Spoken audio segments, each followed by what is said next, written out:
So hello and welcome to the video.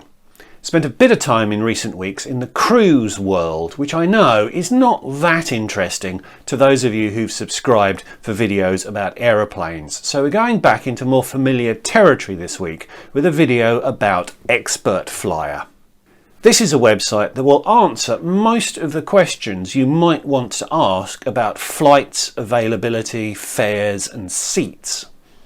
And if you are here for the cruise ships, this video might help you out with getting a better deal if you have to fly to take your next cruise. This video could easily have ended up being a free-form stream of consciousness which wouldn't have benefited from anything resembling structure. So instead, I'm going to phrase 6 questions that I believe Expertflyer will help you answer. So if that sounds good, stick around!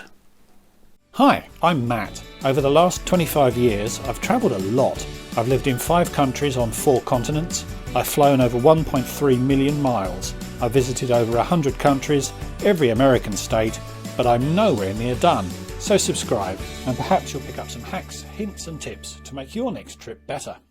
So the first point I need to make is that Expertflyer is a subscription service.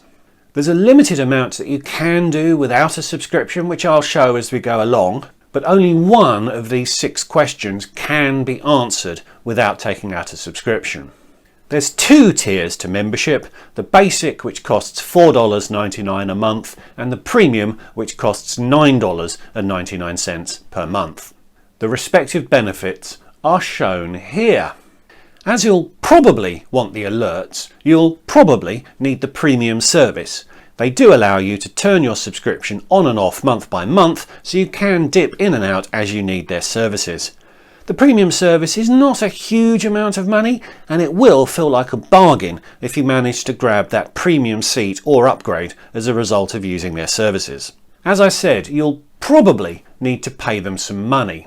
They offer one 5-day free trial of their premium service per email address. That may well be enough to finesse a booking or 2, although if you do set up an alert, that will expire at the end of that trial period. That's one trial per email address. So to question 1, which is the question you can answer without taking out a subscription. When I booked my flight, there were only middle seats available. How can I find out when a window seat opens up? Well, you could check the airline's website every hour, but there is a better way. We'll jump into Expertflyer here, and I'm logged in without a subscription to show you how we can answer this question for free. So let's randomly pick Heathrow to Jersey on the 10th of September.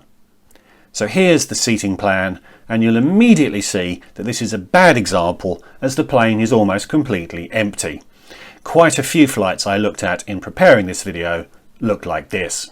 As a quick aside, these seats are X'd out as BA is hedging its bets on how many business class seats it's going to sell. They've configured the flight with only 3 rows of business available. But by making rows 3 through 6 unavailable to economy, they can, quite literally, move the curtain back if demand for business class seats picks up.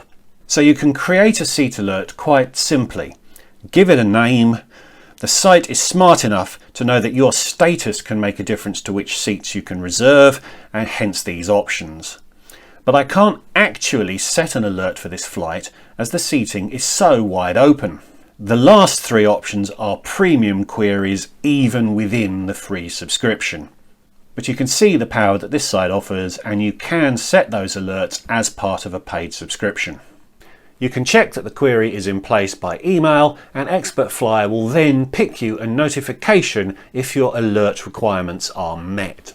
You can have 1 query live at a time within the free subscription.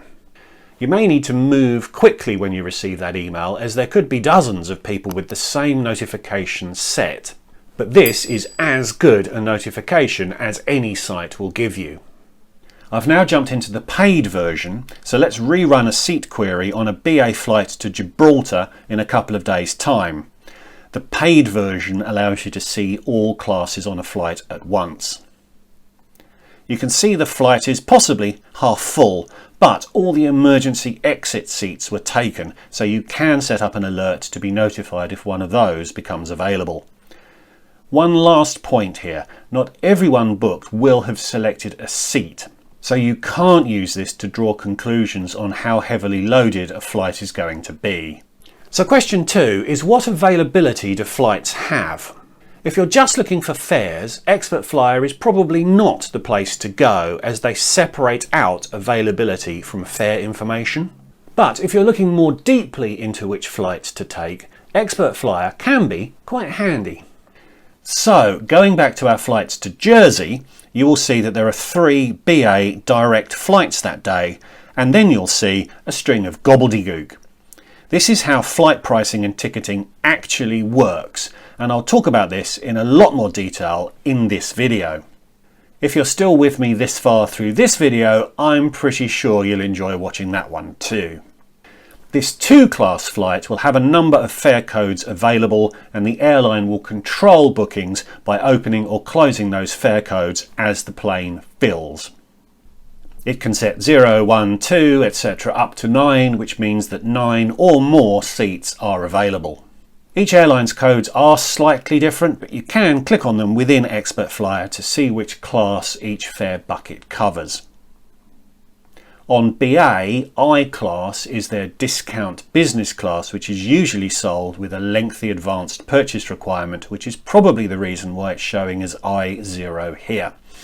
So with all 3 of these flights, availability is still good, as there are lots of open fare buckets with availability set at 9.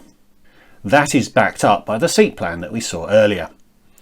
But if you look more closely, the 8:50 flight has V9N9 showing, while the 12:05 flight shows V0N0. That means BA has sold out of N and V coded seats on the later flight, meaning it is busier than the earlier one, so is likely to be more expensive. A quick peek at pricing of those flights in ITA Matrix shows this to be the case. If ITA Matrix means nothing to you, you should check out this video for more about that great site. And question 3 follows on from this. How busy is a flight likely to be? If you're deliberating between 2 flights, a quick check here will help you understand which one is the least busy, which can be very helpful, particularly if you're travelling in economy class.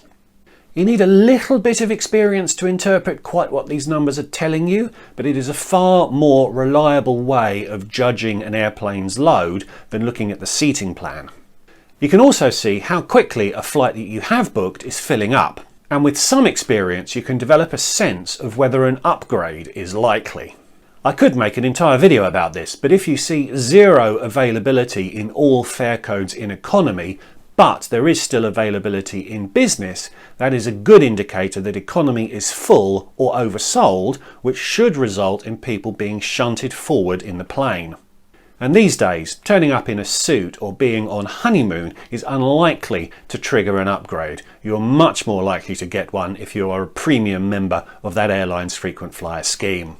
This screen will allow you to set more alerts. So if you wanted to be alerted to any I-class inventory that opens up, you can do so here. Some more info about the flight can be found here as well, and you can also get back to the seat map if you wish. Question 4 is, which fares are available? Going to a booking engine will show you which is the lowest fare currently available, but Expertflyer will give you much more detail. Now, to be honest, this is all pretty hardcore stuff, and I don't find myself needing to come here that often. But there may be situations where it is worth a look. Let's return to our Gibraltar example. So you set your origin and destination. Purchasing city determines which point of sale you are querying. That's a bit complicated, and I talk about it in more detail in this video. Let's keep it simple here and go for London. You default to the US when you start a subscription with Expertflyer, but you can easily change that in the My Account section. The same outbound date as before, with a return on Monday. You can also set GBP as the default currency, but I'll do it manually here. You can show a specific airline if you choose, but I'll leave it blank. And bingo, lots and lots of data.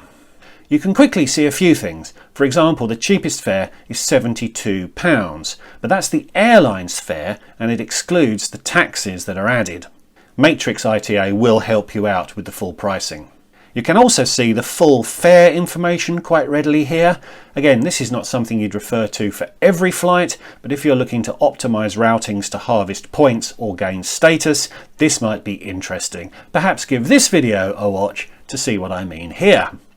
So it's a lot of data, but realistically, what might you use it for?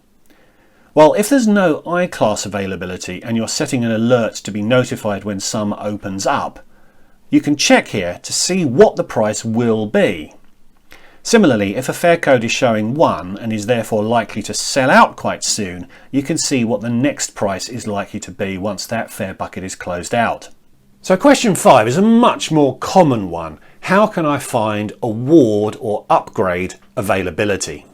Well, if you know the codes your airline uses to manage those things, you can look in the fare availability screen and set an alert based on the fare code you're looking for. But a far more efficient way is to use the awards and upgrades option. This simplifies the process greatly as Expertflyer has hard-coded the various airlines' upgrade codes into their website. So let's look at London to New York next month. Lots and lots of airlines are covered here, but a few aren't, and I noticed that Japan Airlines isn't here, probably because they manage their award inventory in a different way.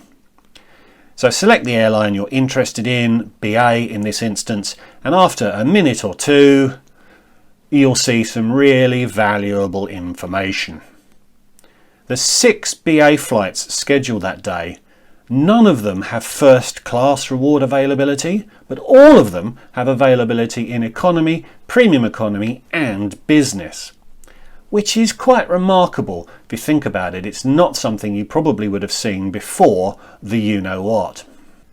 Within these results you can easily access the seat map, you can get more info about the flight, and crucially you can set an alert so an email will be pinged to you if availability pops up. Really handy, and the ping you do want to receive right now. And once again, you'll need to act quickly if you receive that email because you may not be the only person with that alert set. So to question 6, and there are a few I could have asked here. You can set alerts to notify you of schedule changes. You can find the official reason for a flight delay if you need to support a claim with your airline. And you can find lots and lots of information about airports, including things like minimum connection times. But the 6th question I'm going to show you how to answer is, how can I find the TSA wait times at JFK Airport at 7 AM on a Friday morning? Okay, perhaps not a crucial question for everyone, but for many it might be really handy to know this. So plug in the data and bingo, the maximum wait time is 21 minutes.